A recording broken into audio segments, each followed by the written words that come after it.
Hola, ¿qué tal? Bienvenidos a mi canal. El día de hoy vamos a revisar acerca de la estructura general de la piel. La piel es el órgano más grande del cuerpo humano y cumple funciones esenciales como la protección, regulación térmica, sensibilidad y defensa inmunológica. Está formado por tres capas: la primera la epidermis, segundo la dermis y finalmente en la capa más profunda la hipodermis. Empezamos con lo que es la epidermis. La epidermis es un epitelio plano estratificado queratinizado, es decir, tiene tres capas fundamentales y produce lo que es la queratina. Es avascular, por lo que se nutre mediante la difusión. Está formado por 5 capas, de las cuales 3 de ellas van a ser más fundamentales. El primero es el estrato basal o germinativo, donde ocurre la proliferación celular. Aquí encontramos los queratinocitos en división, melanocitos y las células de Merkel. Luego tenemos el estrato espinoso, donde las células están unidas por lo que son los desmosomas, lo que va a aportar la resistencia mecánica. En este estrato se encuentran lo que son las células de Langerhans. Luego tenemos el estrato granuloso, contiene granulomas de queratohialina y es clave para la queratinización. Luego tenemos el estrato lúcido, que aparece únicamente en lo que es en las palmas y las plantas de los pies. Y finalmente vamos a tener el estrato córneo, que está formado por células muertas de queratina y es la principal barrera protectora de la piel. Las células van a estar formadas dentro de lo que es la capa de la epidermis. Vamos a tener las células de los queratinocitos. Son las células más abundantes que van a producir la queratina.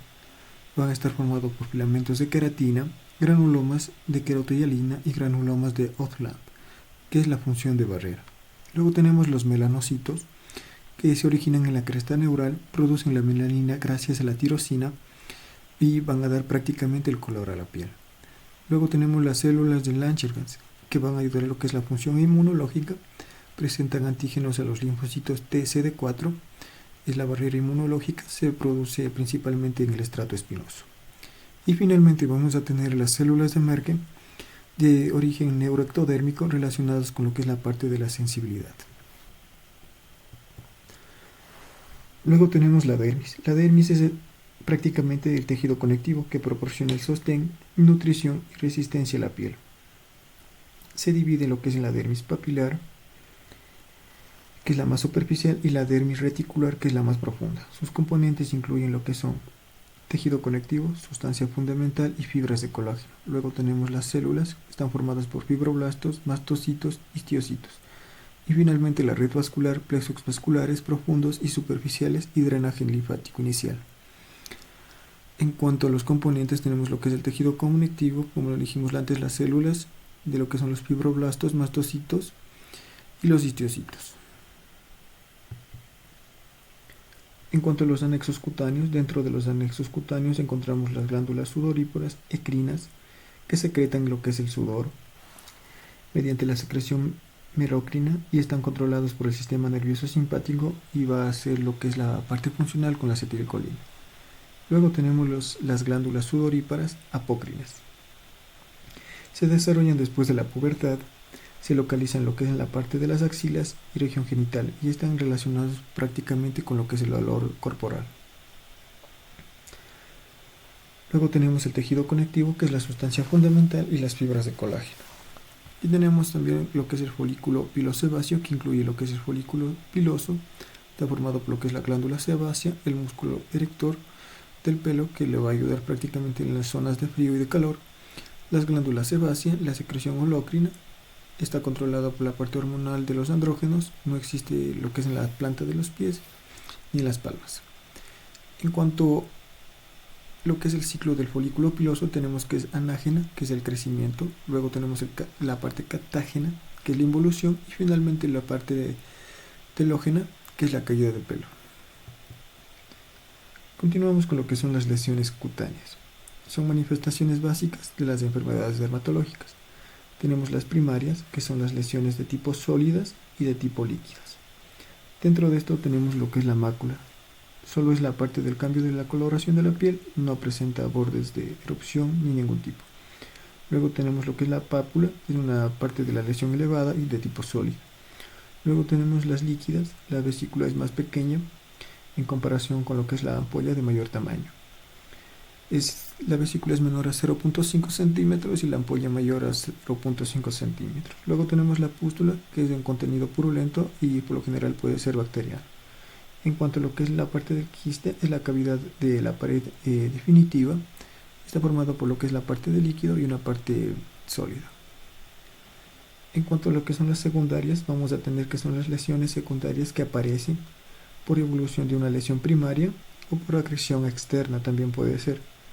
Incluye lo que son la parte de las pápulas, luego la placa mayor a 1 centímetro y luego finalmente el nódulo, que puede ser por un golpe o aplastamiento también que se puede producir. Luego tenemos las secundarias por lesiones que va a cruzar por las siguientes fases de escama, costra, erosión, úlcera, cicatrización, atrofia y liquinifacción. Y finalmente vamos a continuar con lo que son las lesiones microscópicas cutáneas, que son alteraciones histopatológicas observables al microscopio, clave para el diagnóstico dermatológico. Tenemos en la parte de la epidermis y la parte de la dermis. Dentro de la epidermis tenemos lo que es la hiperkeratosis, que es el aumento del estrato córneo. Tenemos lo que es los núcleos o que puede estar sin núcleos. Luego tenemos lo que es la parte de la acantosis, que es el engrosamiento del estrato espinoso, que va a ser más grueso que la dermis. Luego tenemos la espongiosis o el eczema, que va a encontrarse prácticamente formado por edema intercelular en la dermis y la separación de los queratinocitos. Luego tenemos la exocitosis, la migración de las células inflamatorias a la epidermis y frecuentemente la dermatitis, prácticamente lo que va a producir. Y la acantosis, la pérdida de unión entre queratinocitos y la ruptura de los desmosomas. Luego tenemos en la parte de la capa de la dermis, tenemos dos enfermedades y alteraciones, principalmente lo que es el infiltrado liquenoide, que es la banda densa de células inflamatorias. Luego tenemos lo que es la incontinencia pigmentaria, que es el paso de la melanina a la epidermis y a la dermis. La exploración dermatológica en el examen físico es fundamental. Prácticamente tenemos el signo de Nikolsky, que es el desprendimiento del epidérmico al tacto. Luego tenemos el fenómeno de Kovar, que son las lesiones en las zonas de trauma. Luego tenemos el raspado de Brock, que es típico en la psoriasis, y el fenómeno de la patergia, que es la pústula tras la punción.